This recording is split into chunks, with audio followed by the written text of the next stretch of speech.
I knew it was gonna happen, but it's still sad that it happened to begin with. That just goes to show the level of writing for this series, for Vinland Saga. Because you're not gonna tell me that you did not expect Forrest to die. Like, it was obvious. It was very obvious just from the first 3 episodes that came out 3 weeks ago, but also just how the build-up of the 4th episode was, that Forrest was going to die. There's just so much there, flags and everything, that was just like, yes, he's dead.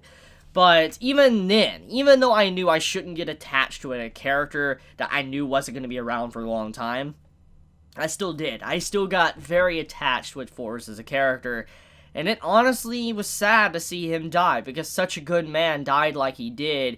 It really hurts. It does, because he was someone really important. He was a strong man that had a major future. He was someone that could have achieved great things. And I think is how to pronounce his name, Askaland. I think that's how you pronounce it. But he was someone that realized in the end how important Forrest was. And it's like, it is such an awful waste to see a man of his caliber just die because of just someone being angry at him or whatever. He was just too good to be wasted, honestly. His value is too great.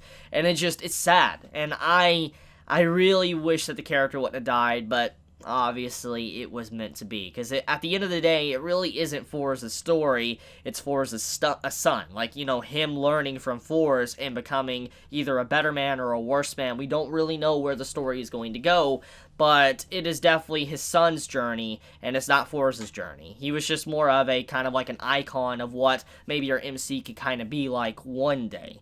Which, by the way, I want to kind of talk about what happened. Kind of what chain of events that Forrest set in motion, but also what led to everyone being able to keep their lives, besides Forrest, obviously. Forrest showcased his incredible strength. If he really wanted to, he definitely could have killed every single person there. Like, all the enemies probably could have died. There would have been obviously some casualties, and he knew that there was a lot of risk, but if he wanted to, he definitely could have gotten rid of all of them, and he would have been fine. He even stated that.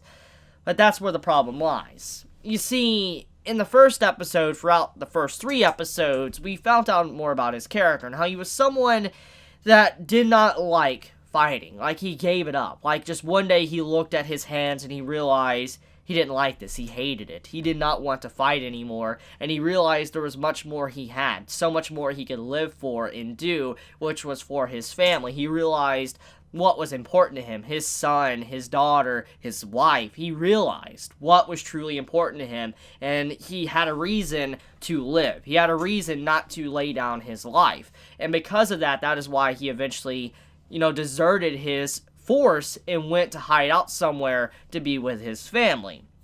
And basically, he gave up fighting. He did not want to do it anymore because, like I said, he wanted to be there for his family. But in turn, the very thing that he wanted to protect and he gave up fighting for almost forced him to fight again. And it's kind of strange, really, that to be able to protect his son's life and all that, he had to sacrifice himself. But to be there for his son, he had to give up fighting. So it's kind of like a cycle, honestly. It's like destiny, it's like a cycle that it found him once again. No matter how far he ran to try to get away from the battlefield, no matter how far he wanted to go to be able to be with his family, destiny would not allow him. Because he was supposed to die in battle. He was supposed to be someone that was always there on the battlefield. And so when, the Grim Reaper started knocking on the door, it was time for him to say goodbye. And so the only option he had available was to sacrifice his life. Even though he wouldn't be there for his son, it would guarantee that his son would be able to live. So it's kind of interesting, really. Like I said, he gave up the battlefield for his family, but then he died for his family. It's interesting. So honestly, his character reminds me a lot of Ned. Like, I don't want to get into too many spoilers, but if you've ever watched Game of Thrones, his character reminds me a lot of Ned Stark. Like, yeah, he really does. Which, I know many are going to be quick to say, oh, don't talk about Game of Thrones after that final season. Oh, I agree. But I'm just like, you cannot deny that the first few seasons is really good. And that reminded me a lot of that. And I was just like, man, like, that's incredible.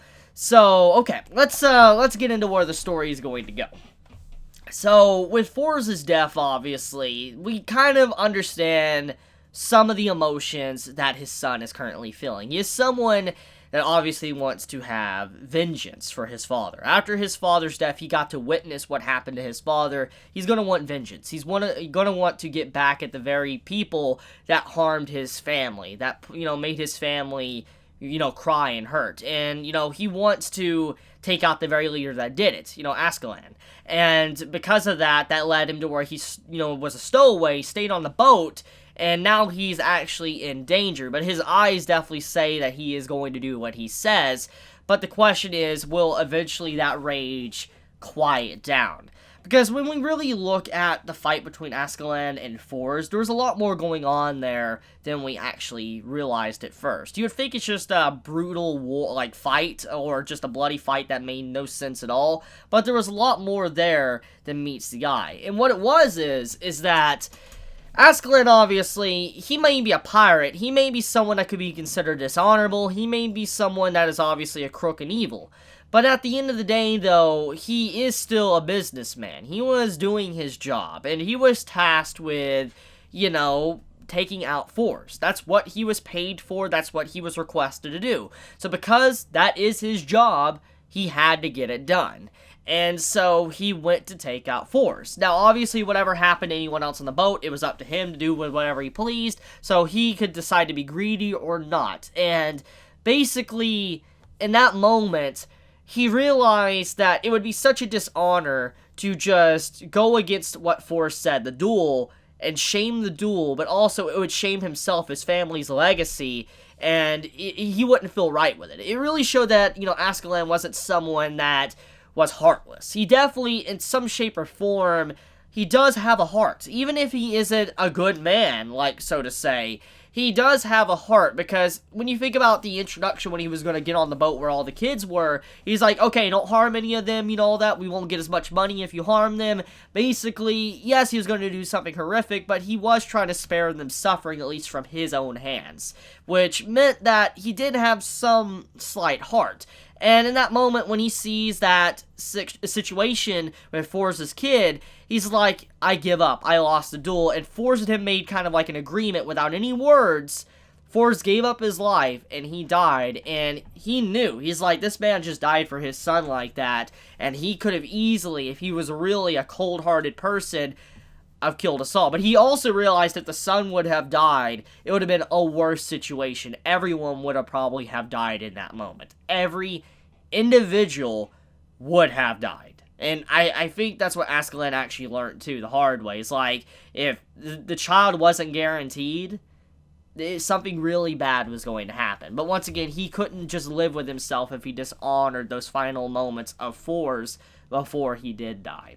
So, I like Ascalon as a character. He is definitely someone that I don't think is necessarily evil, but I do think that he's going to be a very stern potential father figure for Forrest's kid. Because even though Forrest wants to kind of end him, I do think that he's going to learn a lot from him, learn how the world works, learn who the true enemy is. Because when you think about it, Ascalon really isn't, the true enemy. Because who it really is the Yorm Vikings that kind of set this chain of events in motion to kind of get rid of Forrest, get him killed.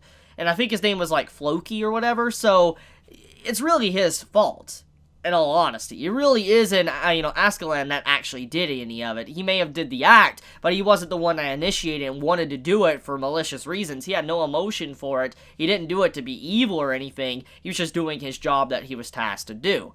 So yeah, I do think that, the new or the main character of the story is going to find out the hard way who the true enemy is and what he needs to take down.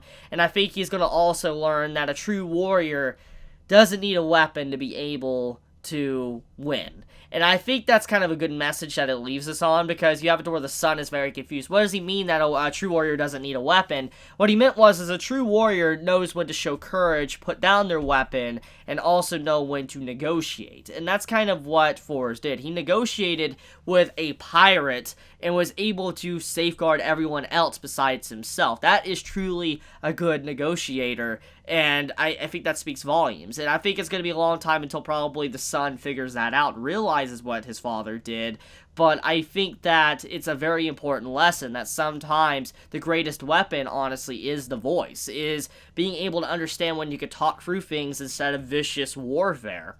So yeah, I think that, Vinland Saga is off to such an amazing start. I'm so glad to finally have this back. I was honestly sad when I found out like 2 to 3 weeks ago that Vinland Saga was not going to have a new episode for like 2 to 3 weeks. I was like, are you kidding me? Like, you give me these wonderful 3 episodes and you tell me that I'm not going to get another episode for like 2 to 3 weeks. I'm like, are you serious? That is awful to do to me, especially giving me such a fantastic beginning of the story. From what I hear from manga readers, this series is absolutely doing fantastic. So that's good news. I'm really happy to hear that, because I honestly am very scared about these type of series, because it usually ends up kind of like the Berserk treatment, where it kind of either is poorly animated, or it just censored so bad that it's not even the same existence anymore, or it's changed around to kind of just like, why would you do that, especially when it kind of removes the whole point of the story to begin with. So I am glad to hear that this series is doing rather well, and it is kind of following along with the manga and not really ruining